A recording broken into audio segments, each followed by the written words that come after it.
Bonjour à toutes et tous, bienvenue dans cette nouvelle vidéo.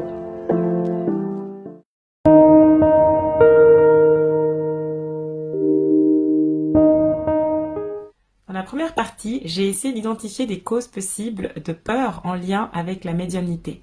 Dans cette deuxième partie, je vais me pencher plutôt sur les conséquences et surtout sur ce que l'on peut faire pour accueillir avec joie, amour, gratitude et bienveillance sa propre reliance avec le monde spirituel. Alors, quelles sont donc les conséquences possibles si l'on a très peur du monde spirituel ?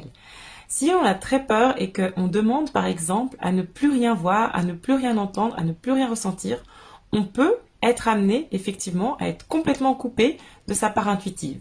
Je dis on peut parce que dans certains cas, effectivement, ça ne suffit pas. Mais parfois, si par exemple on avait des scènes, des visions, des scènes d'avenir, où on voyait des scènes d'accidents, etc., on peut demander, voilà, je ne veux plus rien voir, je ne veux plus voir de défunts, et effectivement, on ne voit plus, on n'entend plus, on ne ressent plus. Alors, c'est très bien si on avait très peur, et dans ce cas-là, on est coupé, mais se couper de sa part intuitive, de sa part subtile, c'est aussi ne plus être en lien potentiellement avec la part la plus haute de soi-même, celle qui nous donne les informations qui sont justes, les informations du cœur, celles qui nous permettent de prendre les bonnes décisions, que ce soit dans le milieu professionnel, dans la vie affective, dans la vie en général. Donc le fait de se couper de sa conscience supérieure, de son intuition, ça peut aussi nous couper en fait d'une part de nous-mêmes, au même titre que on a un corps physique, un corps mental, un corps émotionnel. Ben voilà, on peut se couper de son corps en fait spirituel. Alors la peur, ça peut être une des raisons pour lesquelles on se coupe éventuellement de sa part intuitive, mais on a aussi la rationalité qui est exacerbée dans nos sociétés, la surexploitation de notre mental ou encore l'ego, qui sont toutes des raisons pour lesquelles on peut être amené à un moment donné dans sa vie d'être coupé en fait de son intuition, de sa conscience supérieure. Alors, que pouvons-nous faire ? Le plus important, ça va être de démystifier, de donner des explications et de comprendre ce qui se passe. Pour les enfants, par exemple, je recommande l'ouvrage du docteur Olivier Chambon, médecin psychiatre français, qui se nomme « Oser parler de la mort aux enfants ». Ce livre est très bien rédigé, il parle de la mort avec des mots simples, pour les enfants, pour les adultes aussi, et il explique aussi très clairement que la conscience, elle survit à la mort du corps physique, et qu'on a une continuité dans la vie, en fait, qu'il y a une vie après la vie. Donc ça peut être intéressant pour parler de ce sujet, en fait, aux enfants qui ont quand même, on l'avait déjà dit, une faculté de perception plus développée que les adultes ou même les enfants plus grands, les adolescents. Ensuite, que ce soit les enfants, les adolescents, les adultes, tout le monde, en fait, on peut aussi questionner ce que l'on voit. Ma collègue formatrice aussi, Begonia Fav Gonzalo, dit toujours qu'on peut communiquer, on peut dialoguer avec le monde spirituel. Donc effectivement, si on a par exemple une entité, on peut demander « Qui es-tu ? Que fais-tu là ? Quel est le message ?» Donc ça, c'est aussi important de se rendre compte qu'on n'est pas des marionnettes dans les mains du monde spirituel.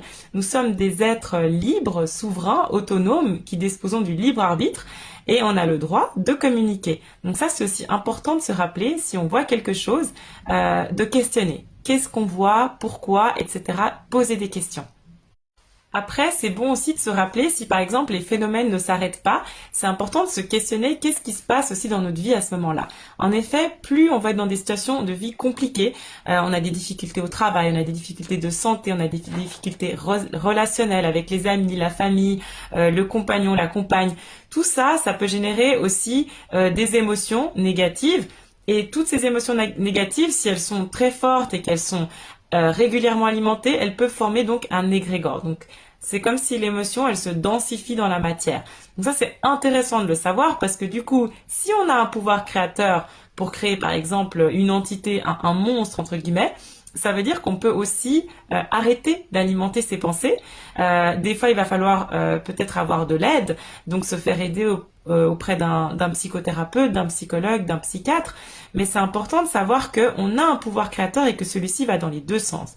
Donc si j'imagine un monstre, j'imagine que le bas astral il existe, je peux le créer. Si par exemple je ressens une mémoire dans un lieu, mais ça n'est qu'une mémoire, je ne le sais pas, ça me fait peur, je l'alimente, ça prend de l'ampleur. Mais à l'inverse, si je suis consciente que tout ça, ça vient de ma propre psyché et que, en fait, il n'y a rien d'autre qui alimente ça, je peux arrêter de l'alimenter et puis simplement ça s'arrête.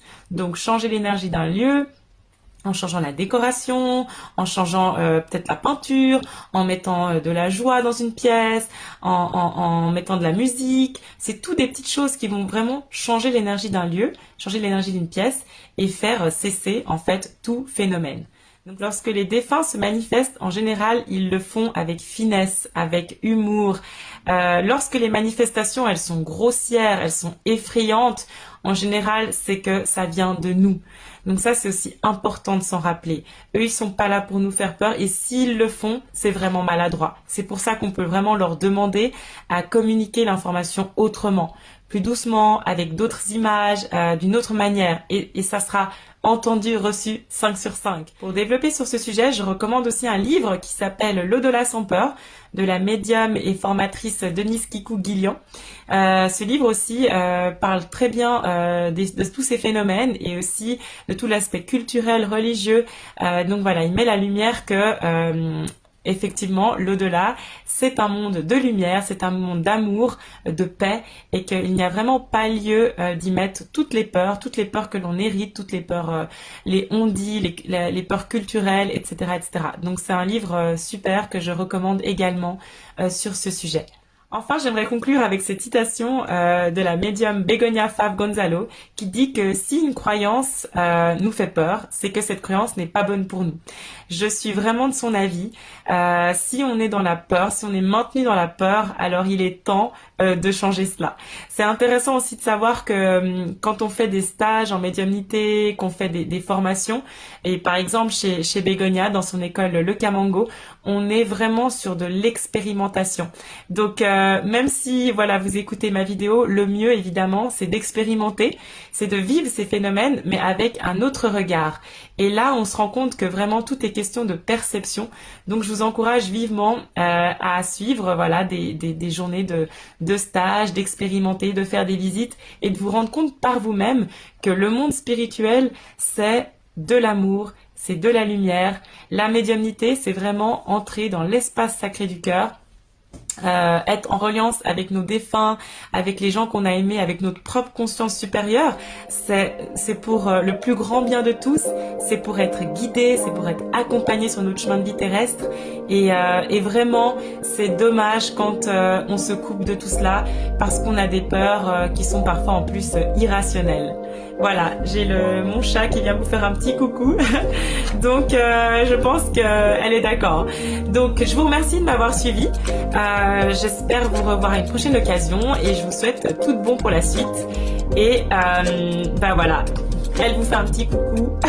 Voilà, merci beaucoup, merci de m'avoir suivi et je vous souhaite tout de bon pour la suite. Et au plaisir de rediscuter avec vous de tous ces sujets absolument passionnants. À bientôt, allez, ciao ciao.